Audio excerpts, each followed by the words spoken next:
Bohr model. ठीक है, very good morning. Today we will discuss about Bohr model. What is the Bohr model? We discussed about the previous classes. You know that we know the Bohr model is the perfect solution of the Rutherford models, and this type of models are tell to be about the electron spectrum. For example, linear spectrum. In this spectrum is only defined as the one electron of any atom we describe of this spectrum. Okay, we talk about this. तो इस Bohr model के अंदर हमने कुछ previous class के अंदर बातें की थी, उसी को ध्यान रखते हम अगर इसमें आगे बढ़े हैं तो बोर मॉडल जो है वो हमने कल इसके बारे में, इसके 3 रूल्स है वो भी हमने पढ़े थे। Delta E equal to E2 minus E1, ये पहला नियम था कि कोई भी कक्षा कोई भी इलेक्ट्रॉन या किसी परमाणु के इलेक्ट्रॉन उसी कक्षा के अंदर घूमने का जिनकी एनर्जी है वो एनर्जी होती है, ठीक है, उसकी नियमित एनर्जी होती है, ठीक है। दूसरी अगर बात करें तो दूसरा इसका रूल था MVR बराबर NH upon 2 and this n is integer for 1, 2, 3 and 4. Okay. Second था MVR, M is the mass of electron, V is velocity, R is radius of atom, for N is the number of cell, H is the Planck constant. Planck constant value is 6.62 into 10 to the power minus 34 joule second. Okay. यहाँ तो हम या तक है हमें इसके बारे में बात की थी। फिर थर्ड जो हमारा रूल था वो थर्ड रूल ये था कि एम वी स्कोर आर बराबर Z E square R square, तो आर से आर हमने कैंसिल किया था तो हमारा फॉर्मूला पुटअप हुआ था एम वी स्कोर बराबर होता Z E square upon R. Okay, ये हमने बातें की थी। ये था इसके अभिकेंद्रीय पहला नियम था ऊर्जा के रिलेटेड कि वही उसी कक्षा के अंदर या एटम के उसी कक्षा के अंदर घूमेगा जिसमें वो एनर्जी फॉलो करता हो। दूसरा था कि वो इलेक्ट्रॉन उसी कक्षा के अंदर घूमेगा जिनका कोणीय संवेग इसके बराबर हो, MVR बराबर NS/2 को फॉलो करता हो।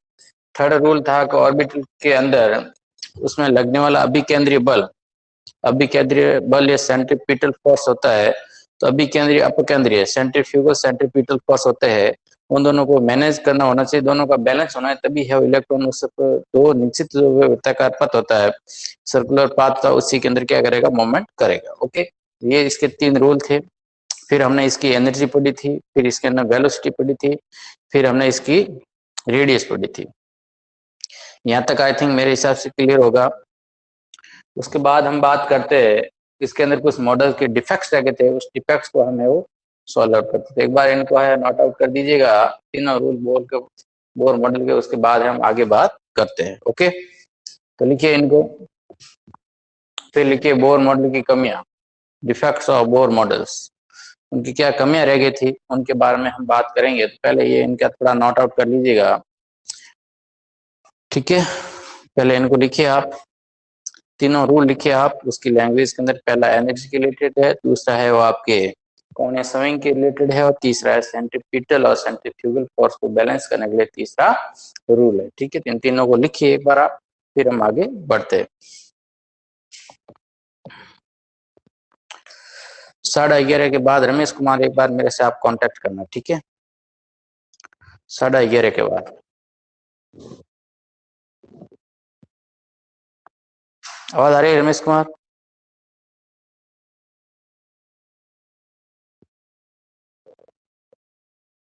ओके, ठीक, एक बार लिखें आप, उसके बाद हम आगे बढ़ते हैं। नेक्स्ट हेडिंग है आप defects of bore models, Bohr model की कमियां या सीमाएं।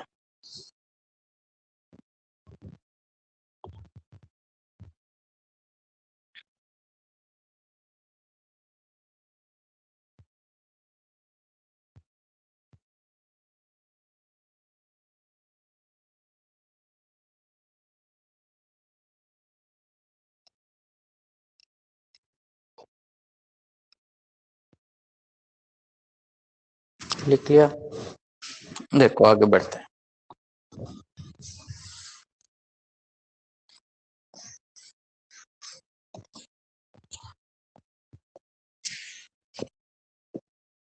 नेक्स्ट हेडिंग लगाया बोर मॉडल की कमियां, डिफेक्ट्स ऑफ बोर मॉडल्स।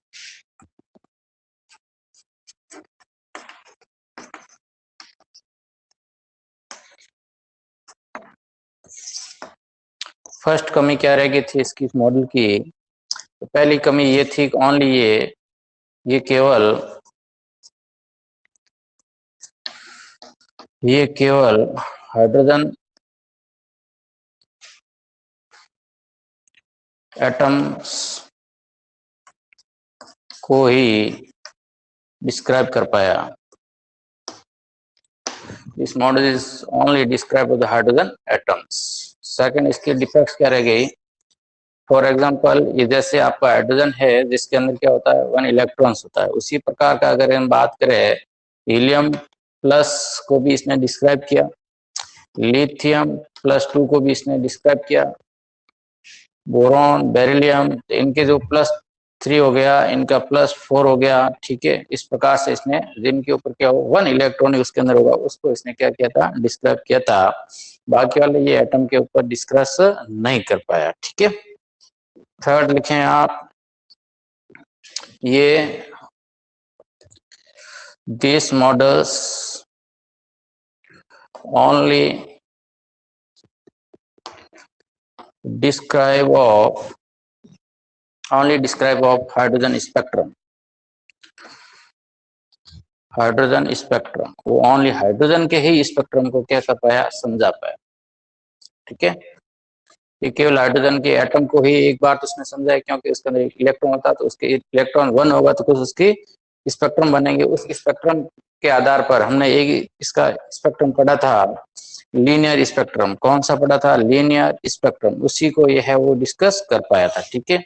ये केवल और केवल कौन से स्पेक्ट्रम को समझा पाया? हाइड्रोजन का एक इलेक्ट्रॉनिक स्पेक्ट्रम को ही ये डिस्कस कर पाया था। फोर्थ लिखिएगा आप, ये केवल जब ये स्पेक्ट्रम उत्पन्न होते हैं तो आपको पता होगा विद्युत तथा मैग्नेट इलेक्ट्रॉन तथा यानी इलेक्ट्रिक और मैग्नेटिक प्रभाव के कारण कुछ स्पेक्ट्रम की कुछ रेखाएं बनती है, लाइनें बनती है। उस लाइन को जब विद्युत के क्षेत्र में अगर लाइनें उत्पन्न होती है तो उसे बोल देता है स्टार्क प्रभाव, ठीक है।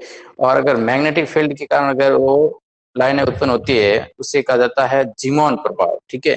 तो स्टॉक प्रभाव और जीमॉन प्रभाव को भी ये बोर मॉडल है वो डिस्कस नहीं कर पाया, ठीक है। इसको भी वो डिस्क्राइब नहीं करो, ये भी लिख दें आप।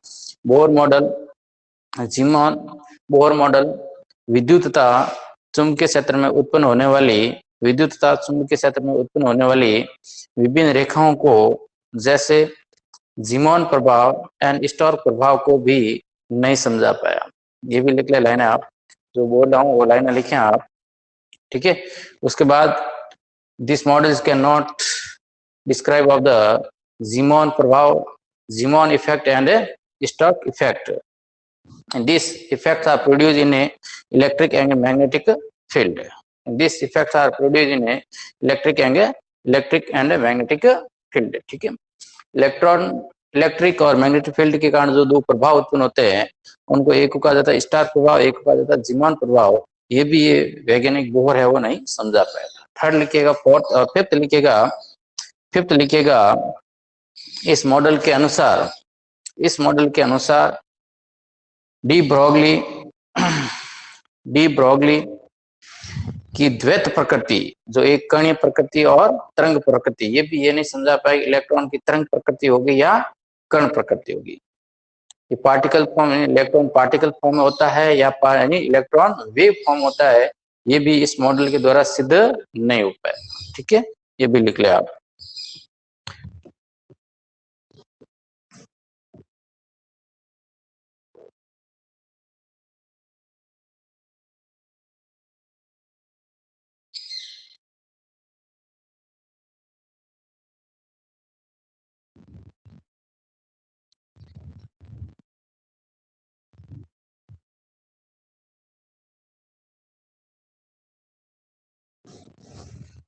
लास्ट लिखे 6 पॉइंट लिखे इस इफेक्ट के द्वारा या इस मॉडल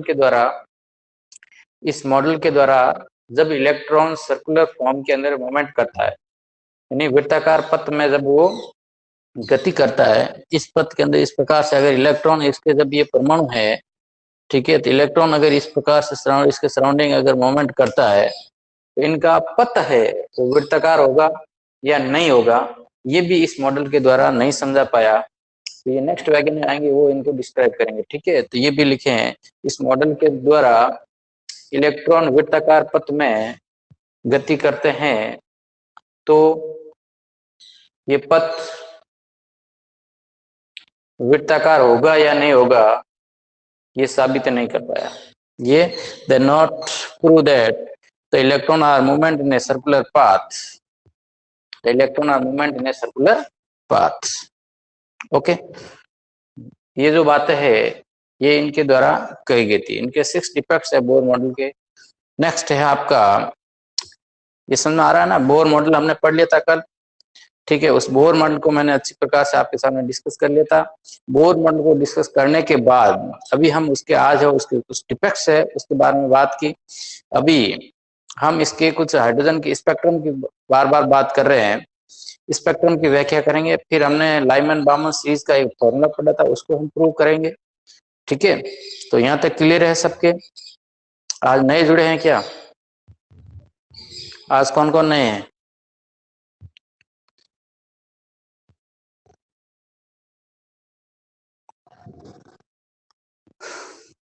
ठीक है, तो इनको आप नोट डाउन कीजिएगा। नेक्स्ट लिखिएगा, explanation of the explanation for line spectrum of the hydrogen.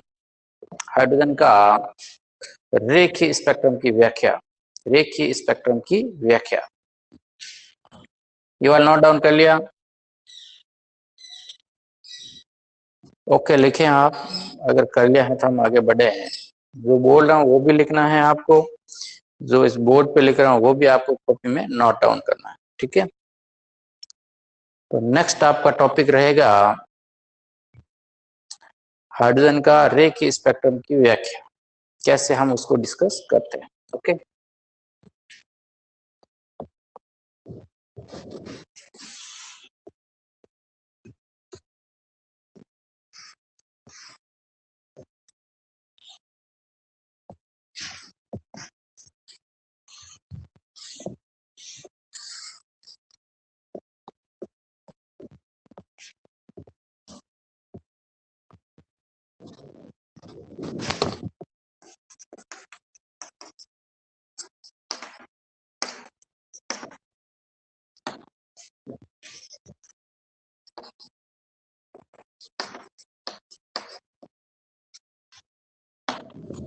Hydrogen के रेखीय स्पेक्ट्रम की व्याख्या। अब देखो, स्पेक्ट्रम हम पढ़ रहे थे, स्पेक्ट्रम हम पढ़ रहे थे इस प्रकार से। देखिए, ये कोई एटम है, ये मैं इनके अलग अलग प्रकार के सेल बना देता हूं, ठीक है। ये इसका न्यूक्लियस पार्ट है, ठीक है। ये इनका एल के सेल है, ये इसका एल सेल है, ये इसका एम सेल है। आगे भी के एल एम एन ओ जो भी जितने भी सेल होंगे वो इस प्रकार से। या फिर मैं इनको नाम देता हूँ, ये N1, ये हो जाता है N2 सेल, और ये हो जाता है N3 cell. N1 N2 N3 cell कहें या फिर K सेल या L सेल या M सेल कहें, बात एक ही है, ठीक है। अब हम इस स्पेक्ट्रम के द्वारा जब ये इलेक्ट्रॉन इस प्रकार से मूवमेंट करेंगे तो इलेक्ट्रॉन ये घूर्णन गति कर रहे हैं, ठीक है। इनके जो इलेक्ट्रॉन्स है इस प्रकार से इनके घूर्णन करते हैं, तो इन घूर्णन करने के कारण एक इस वृत्ताकार पथ ही होगा, ये ब्रोगली सिद्ध नहीं कर पाया, लेकिन ये घूमेंगे इस ऑर्बिट के अंदर। क्यों घूमेंगे? क्योंकि ये उसी कक्ष के अंदर घूमेंगे जिनको ये MVR बराबर NH/2 को क्या करता है, ये फॉलो करता है। इस कोणीय समय को ये जो ऑर्बिटल फॉलो करेंगे तब तो ये परमानेंटली इसी कक्ष के अंदर घूमेंगे।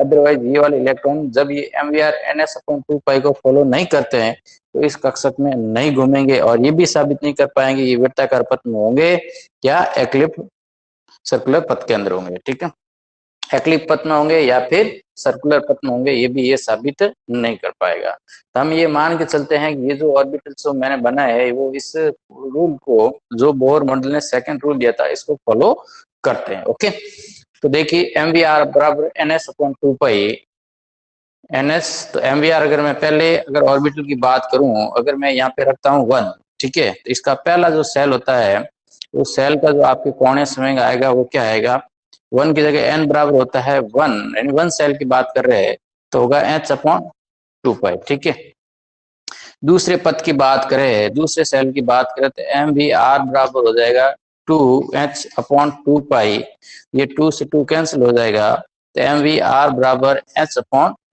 पाई। ठीक है, दूसरे आपका अगर दूसरे पद का या के एल सेल का अगर आपको कोणीय संवेग कहे, रेखीय एंगुलर मोमेंट कहे, तो क्या हो जाएगा, h अपॉन 2 पाई होगा, h अपॉन 2 पाई होगा। थर्ड की अगर बात करें तो क्या हो जाएगा, थर्ड अगर सेल की बात करके हो जाएगा एम वी आर बराबर 3h अपॉन 2 पाई। ठीक है, तो थर्ड का हो जाएगा 3h अपॉन 2 पाई। एग्जाम में ये दिया जाता है क्योंकि पहले सेल का और इसका h अपॉन 2 पाई है, इसके अंदर h अपॉन पाई है, तो कंफ्यूजन यही होता है दोनों के अंदर कि पहले सेल का कोणीय रेखीय संवेग क्या है, तो आप सीधा ये करके आते हैं, जबकि ये गलत है, इसका आंसर ये होता है। ओके, ठीक है, तब ये इनका सेल हो गया। अब इनके आधार पर हमें ये भी समझेंगे कि इसके द्वारा जो स्पेक्ट्रम जो बन रहा है ये हाइड्रोजन का, अब ये मान के चलते हैं कि एक हाइड्रोजन का क्या है, स्पेक्ट्रम है। ठीक है, मैं एक ही इलेक्ट्रॉन, ये जो इलेक्ट्रॉन अलग अलग शो कर रहा हूँ अलग अलग नहीं है, ये एक ही इलेक्ट्रॉन है, ये एक ही इलेक्ट्रॉन क्या करता है, ये वाला पूरा प्रोसेस है वो समझाएंगे। ठीक है, अब ये क्या करेंगे, 1 मिनट।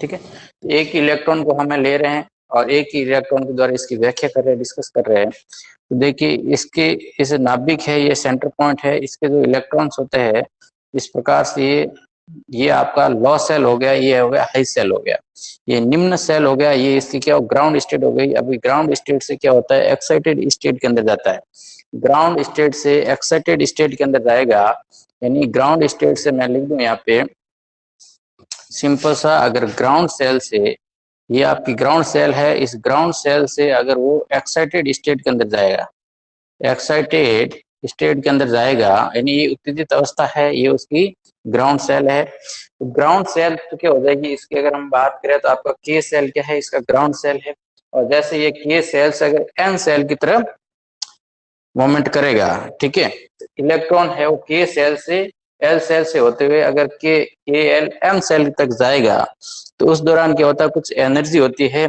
उस एनर्जी का, अब देखो लो सेल से हाई सेल की तरफ जाएगा, दो बातें है, उस बात को ध्यान रखना, लो सेल यानी लो सेल से हाई सेल की तरफ और हाई सेल से लो सेल की तरफ जाएंगे, तो एक आपको मिलेगा आपका एब्जॉर्प्शन स्पेक्ट्रम, एक बनेगा एक्साइटेड स्पेक्ट्रम, एक बनेगा एब्जॉर्प्शन, एक बनेगा एब्जॉर्प्शन, एक बनेगा एक्साइटेड स्पेक्ट्रम। ठीक है, ये दो स्पेक्ट्रम है वो आपके निर्मित होंगे।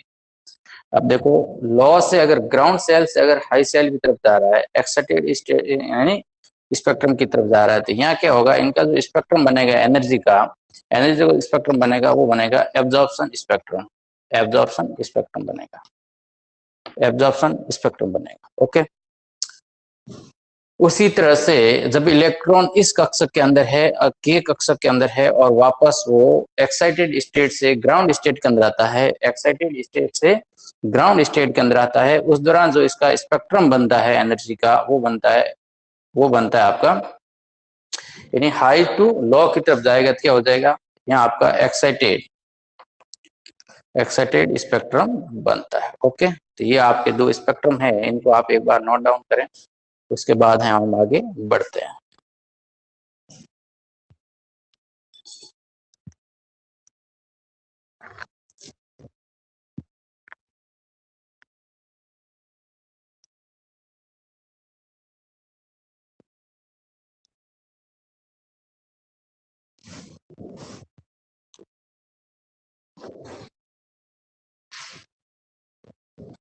ऑडियो वीडियो क्लियर आ रहा है ना, कोई दिक्कत नहीं है?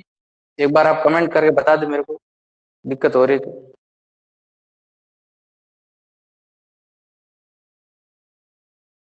ऑडियो वीडियो दोनों क्लियर है? क्या आवाज नहीं आ रही है?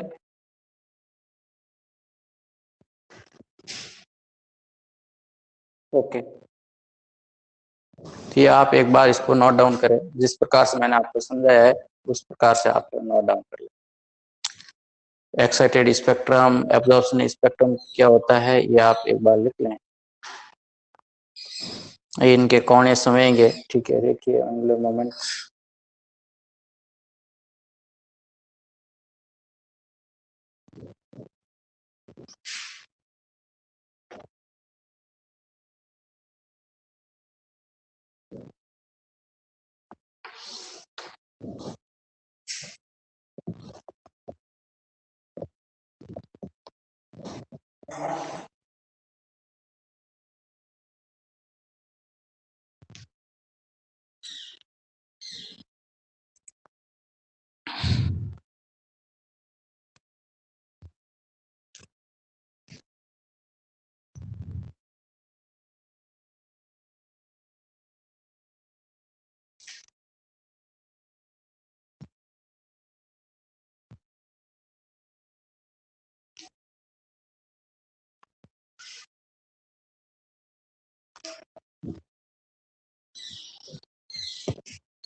नोट डाउन कर लिया था, आप ओके लिखे हैं?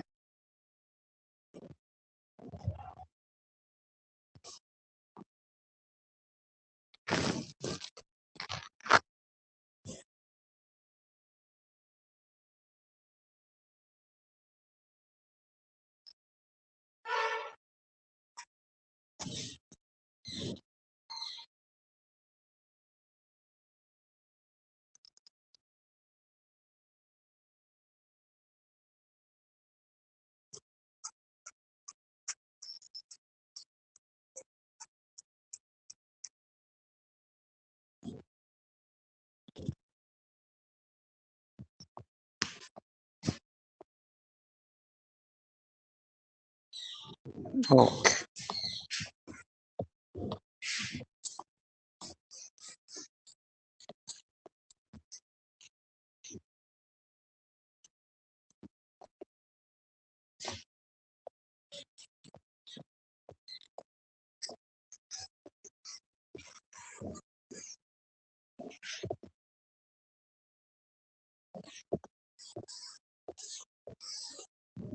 नेक्स्ट देखिएगा, जब हम इसके एनर्जी लेवल की बात करें तो एक हमने पहला फॉर्मूला पढ़ा था। वो फॉर्मूला क्या था? डेल्टा ई बराबर E2 माइनस E1। दो सेल के मध्य ऊर्जा को जो हम डिफरेंस पढ़ रहे थे वो क्या? डेल्टा ई बराबर E2 माइनस E1। देखिए E2 माइनस E1, तो वी नो दैट जो एनर्जी होता है En, ठीक है? जो एनर्जी है, हमने जो पहले लाइमन बामन सीरीज की थी उस टाइम आपने एक फॉर्मूला पढ़ा था, याद है आपको? लाइमन सीरीज का फॉर्मूला पढ़ा था, क्या था बताइए आप? लाइमन सीरीज की फ्रीक्वेंसी निकालने का फॉर्मूला क्या है? लाइमन सीरीज की फ्रीक्वेंसी निकालने का फॉर्मूला बताइए आप जल्दी से।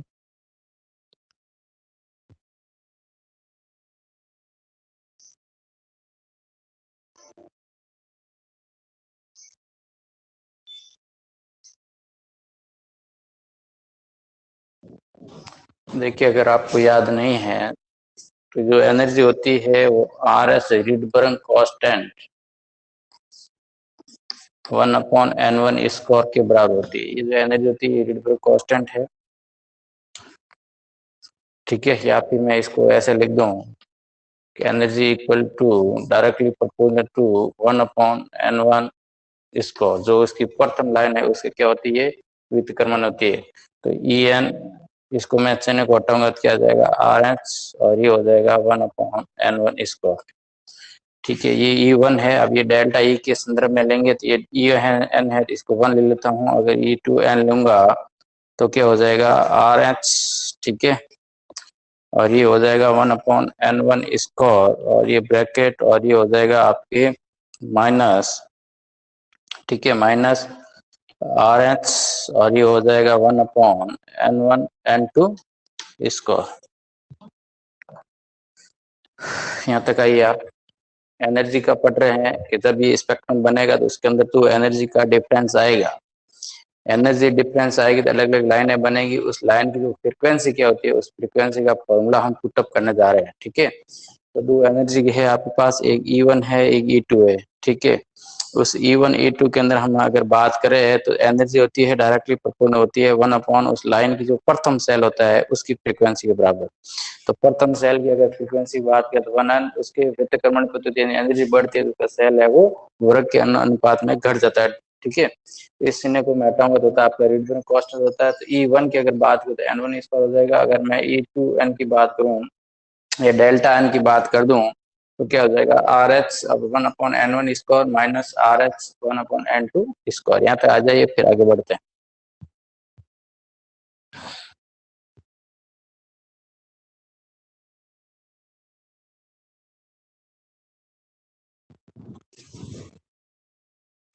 यहाँ देखिए ये RH और ये RH क्या है, दोनों के अंदर कॉमन दिख रहा है आपको। तो डेल्टा EN बराबर हो जाएगा, इस RS को मैं अगर बाहर निकाल दूं, क्योंकि प्लस देखो एक प्लस है एक माइनस का, तो साइन कौन सा आएगा माइनस का, ठीक है। तो ये हो जाएगा प्लस और माइनस, ठीक है। तो ये अपन 1/N1 square minus 1/N2 square, ये फॉर्म लिख दिया आप, ठीक है।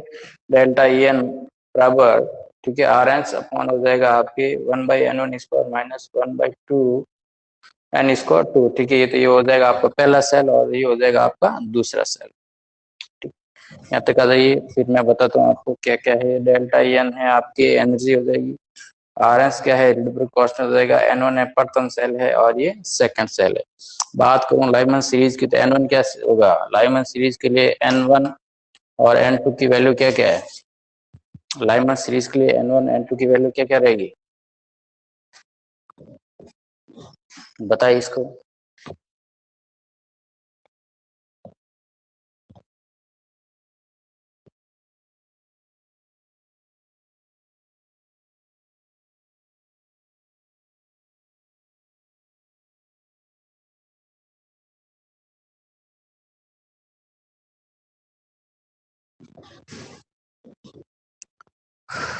कोई है जो बता सकता है कि लाइमन सीरीज के लिए N1 N2 की वैल्यू क्या क्या है।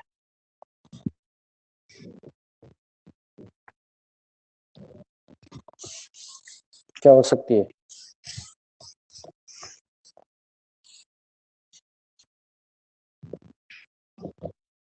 लाइमन सीरीज के लिए आपकी N1 की वैल्यू क्या है 1 होती है, N2 की वैल्यू क्या होती है 2 3 4 5 सो ऑन, ठीक है।